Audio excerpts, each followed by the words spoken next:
wana pesa lengi yozo pesa ne pesa Babibo s'abonner na Mardoché 4 TV. Bati kabilo ngalo mlangi na famille. Babibo s'abonner na Mardoché 4 TV. Denle sa komi DJ, vous comprenez? Donc komi DJ à Saline Zembo. Zembone. Pétage.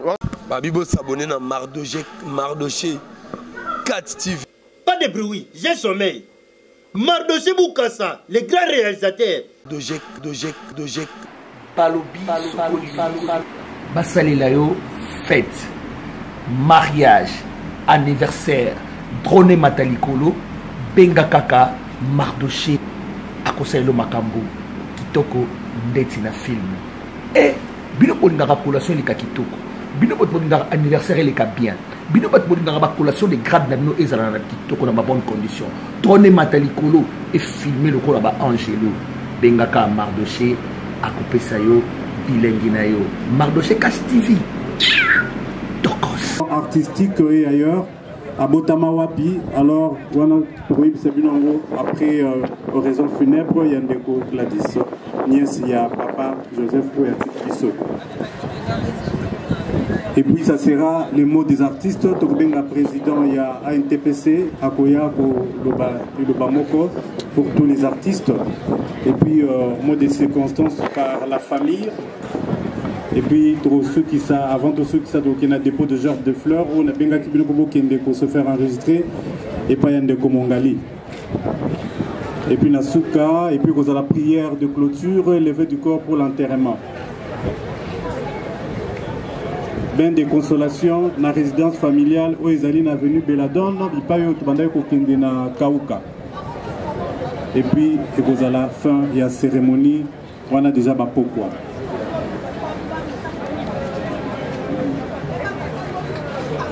Merci mesdames, merci messieurs, merci tout le monde, tous les artistes.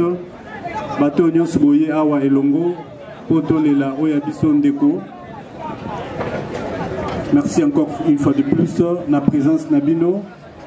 Toe Awa Poto s'exposer, Toe Awa Po Natomita Lisate. Bien sûr, Toye Poto Lela Oya Zalaki, un artiste pour nous. Oya Zalaki papa, Oya Zalaki Ndeko, Oya Zalaki membre et famille Moko.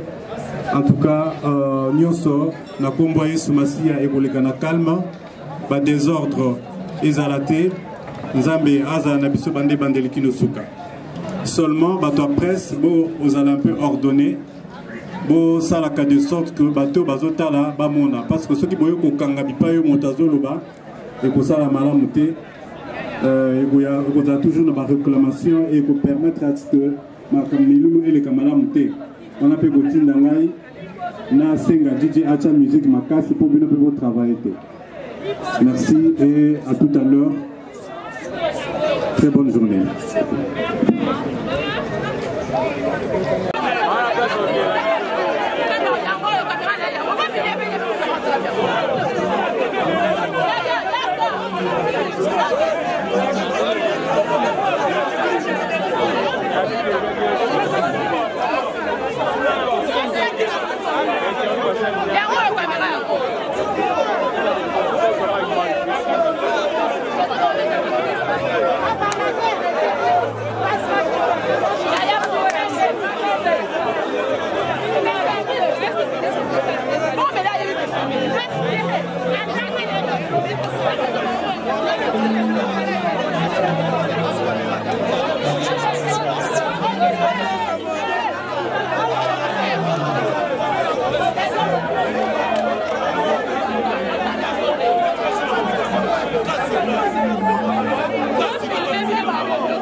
De l'illustre disparu, Gladys, l'oraison funèbre qui sera ici dit par mademoiselle Gladys. Gladys.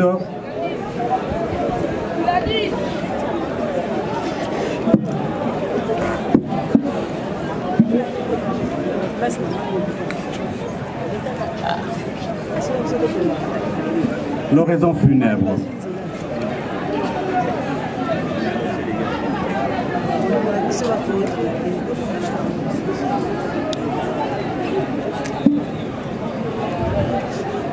Cher oncle, par ton savoir-être, savoir-faire et savoir-faire faire, tu irradiais sans cesse les êtres qui avaient la chance de te côtoyer.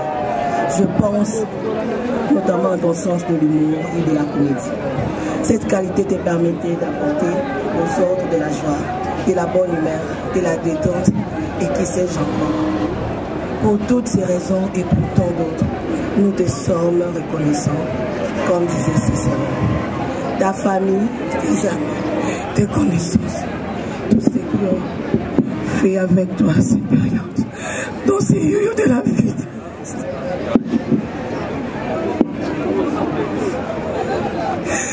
Aujourd'hui, une énorme perte et le vide que laisse ta disparition n'est pas près d'être comblé. Oui, je sais que l'on dit souvent par décision, ou peut-être est-ce que pour aller de l'avant, que les cimetières sont remplis de personnes indispensables. Et pourtant tu étais réellement. D'ailleurs, nous tarderons malheureusement pas à nous apercevoir rapidement. C'est la fatigue qui traduit le mien, mon état d'esprit qui dit à ces lettres vous manque. Et tout est de peuple. Notre oncle, notre frère, notre fils, notre ami, à tous avait en effet la solidité de chêne et la souplesse du roseau, car il était en effet unique et personne n'aurait pu l'imiter de son vivant. Cher oncle, la vérité de notre passage sur ces terres est que nul ne peut attendre l'aube sans passer par le chemin de la nuit. Certes, tu es parti pour ne plus revenir, mais à jamais tu resteras gravé dans nos cœurs, car dit-on avec raison qu'un artiste ne meurt jamais, il vit par ses œuvres. Artiste, tu l'étais, c'était ta passion, ta raison de vivre, c'est l'étimotive qui te poussait à rester debout, même quand tout semblait sombre. Oui, de moments sombres, notre oncle en agonie. Peut-être il ne donnait pas l'impression. Fin joueur, il savait bien cacher son jet. Faisons de problèmes. Faisons tout pour que le monde extérieur ne perd même pas une seconde la nature de ses problèmes. Nous sommes le rare privilégié de l'avoir vu souffrir. Aujourd'hui, je peux vous dire que cet homme a combattu toute sa vie. Quel brave homme. Quel papa merveilleux. Mon oncle. Ce genre de personne comme j'aimerais avoir à ses côtés et qui mérite bien quelques secondes d'applaudissements.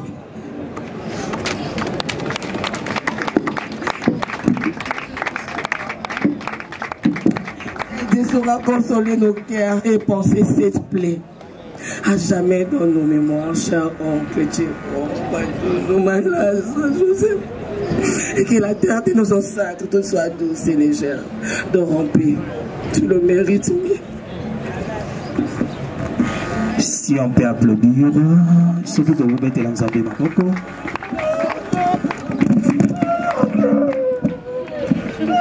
Chef Luka.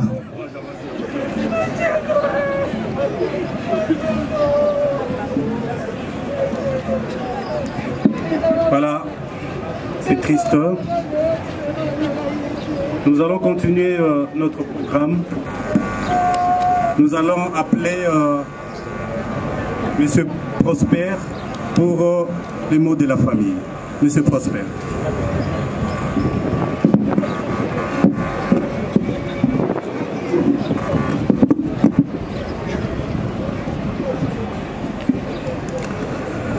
Mots de la famille Malassa et Batatula. Profitons de ces moments douloureux pour remercier tous ceux qui nous ont soutenus de près ou de loin pendant toute cette épreuve difficile.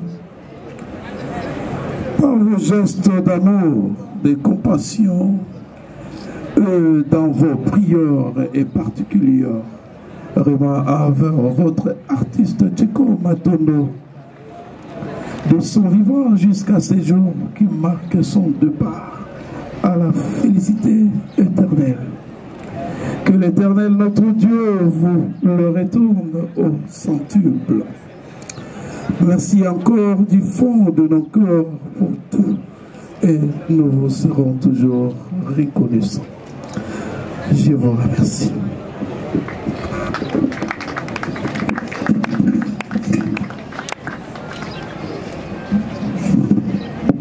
Merci. Nous passons à la biographie de l'illustre. Là, nous appelons la famille pour la lecture de sa biographie.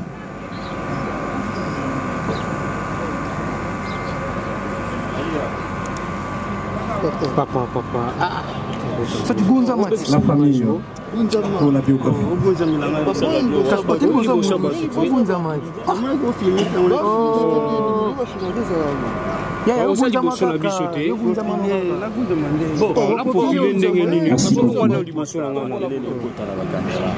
L'illustre disparu que nous pleurons en ces jours, il est né au nom de Matondo Malassa Joseph, alias Tcheko pour les intimes.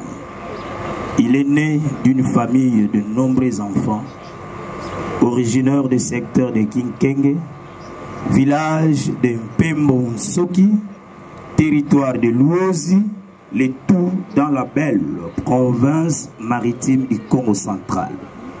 Matondo Malassa Joseph Tcheko, il a fait ses études primaires à l'EP2 Yanda au quartier 13 dans la commune pilote de Njili. Secondaire et humanité, il a fait à la Téné de Victor.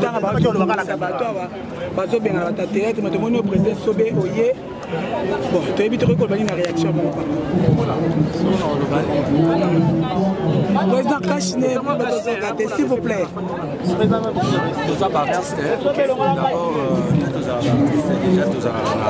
Et bon, pour ça, quand même, le coup de vraiment respect ma casse. Depuis la famille artistique. Donc nous surtout de la famille Tcheko, oui. Qui na famille na m'a évolué qui peut na famille na sous artiste. Donc le bas peut-être il y a un journaliste pour poser des questions, mais vraiment il est banni que même ngande na besoin de famille biologique, na appelle la famille artistique.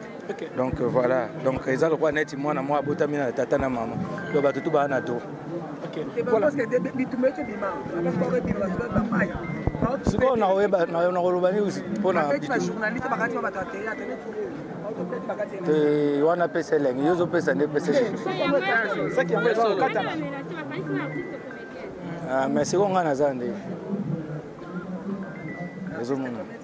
Mais voilà, donc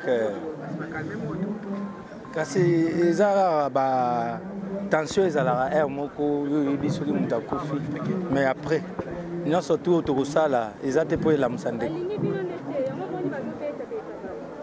nous surtout autour ça là ils ont que la musamut donc ça dit biso nous surtout de toi batu na mukilibué tous à vivre na mukileza voyage donc mukolomo to komaka donc c'est ça donc vie à mutu ils ont le droit dissertation donc tous à introduction développement na conclusion. Donc les lots toujours vivre lobby mutu nion surtout on toza boy ana mukolonai. Donc vie ils ont le rôle à voyage donc mutu na mutu na reina ya okita pe na mukona. Voilà, présent, la vie est sauvée. Bien que comme ici, mais quand même, j'ai une question à vous poser. Je sais que au Tiko Bango, tu es comme à ton abonné pour appartenir car à la famille biologique, mais en même temps, la famille artistique, au bino, vous allez faire partie. Mais déjà, comme on a une apparemment, même artiste, c'est pas ça de fleurer.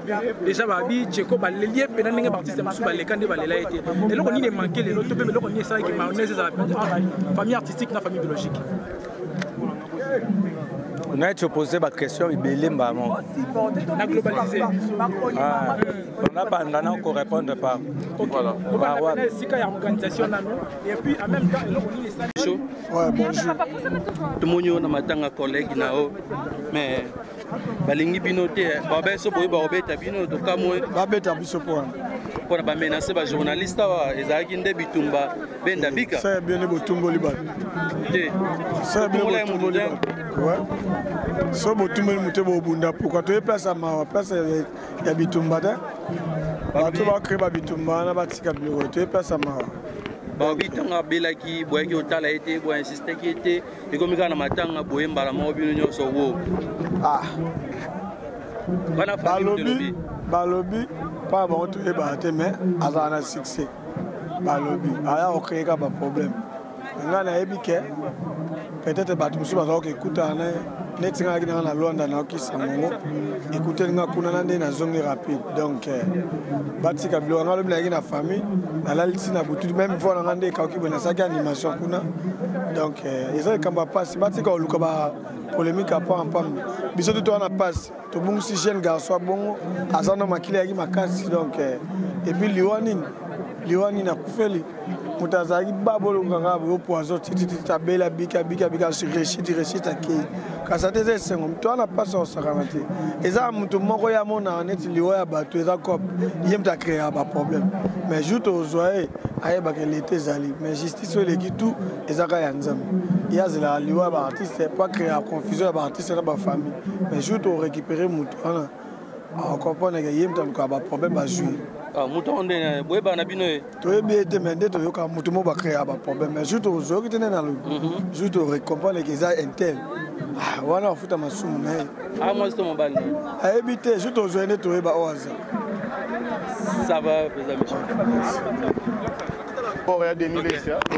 bonjour leader Pomba bonjour tout le monde na matanga collègue nao mais tu bi ke balobi tanga belaki boyaki utala été bo soutenaki été ba moni bino boyeka mbala mo na matanga bon ngazala été hein ngazala été ti pe tchekwa beli na iba na ngate donc to supporter ka donc ti abeli ngape na iba na ngate maka mususu na okutela nga awa donc babilo musu to supporter to finga to loba mais bat musu bazana na bango te ti abeli bat musu bazana information te nango nga sukande vidéo yo pibeme makasi a malade donc ta au monde pesa la été donc wana sengi bolimbi na batu nyonso osengi ya yo te ya batu nyonso ya batu nyonso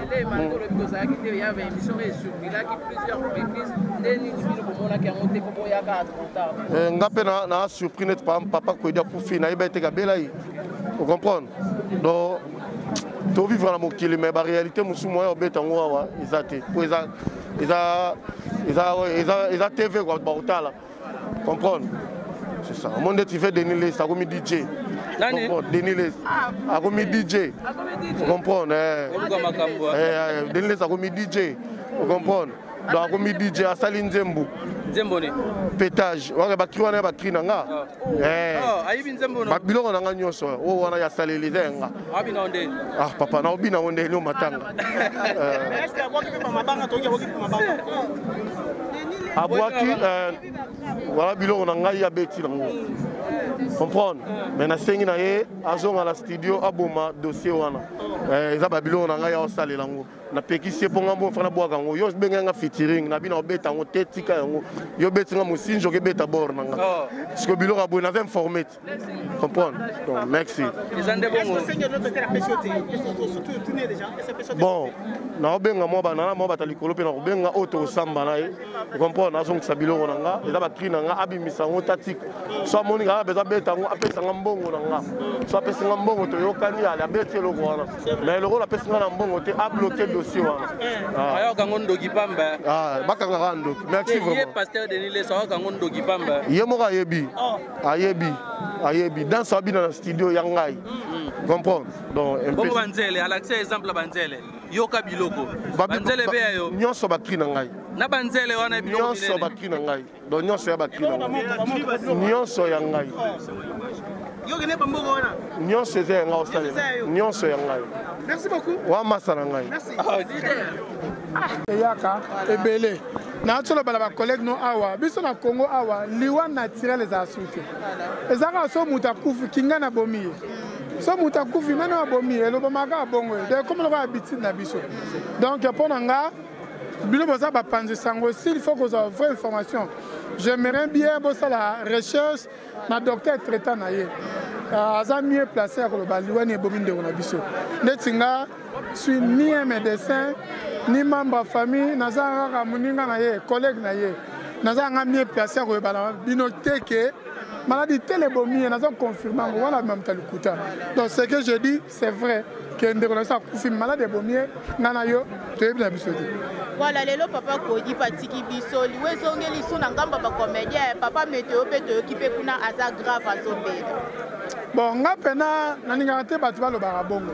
liwaka ba comédien non na SCP batu bakufa soki mpe lelo tasu na entreprise ba monene on a trop que on appelle mutu moko epe kingani fo akufi biso ebimaka bongo pourquoi nous sommes des figures emblématiques du théâtre congolais tozaka lokola batu oyo batongi ndako likola ngomba mutu nyonso na satala tozoka biso kobaka ke bacomédie bakufa non non il y a aussi des gens il y a aussi des politiciens il y a aussi des joueurs qui meurent les arabes ba comédien te botika ko pesa biso charge waka ba comédie non bana Congo nzambe akela RDC ka ba comédie ba kufa non non non non il y a